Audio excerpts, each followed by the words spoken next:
chose. Selon une récente enquête d'opinion, un Français sur 4 est prêt à croire qu'il existe un projet secret appelé Nouvel Ordre Mondial, consistant à mettre en place une dictature oligarchique sur toute la planète.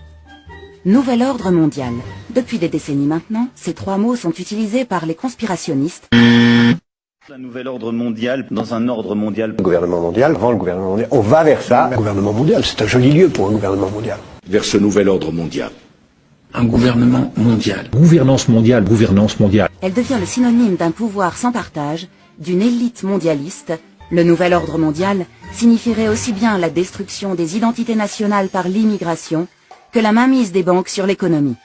Son idéologie, le mondialisme, aurait pour but de détruire tout sentiment patriotique ou spirituel, de briser les liens familiaux, d'abolir la différence entre les sexes, de changer les citoyens en consommateurs et d'asservir les travailleurs. Ah oui, oui, oui, oui, oui, oui, eh oui. C'est comme ça que je le vis. La conviction qu'il existe une transcendance, oui.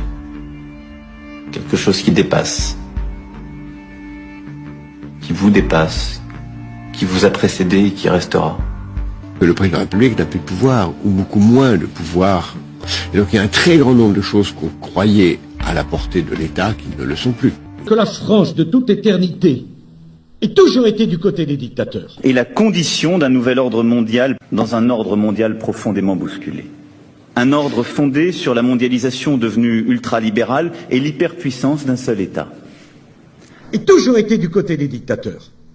Nous avons aujourd'hui le devoir de refonder un ordre collectif, stable et juste, avec nos alliés. Du côté des dictateurs. S'ils veulent un responsable, il est devant vous. Qu'ils viennent le chercher.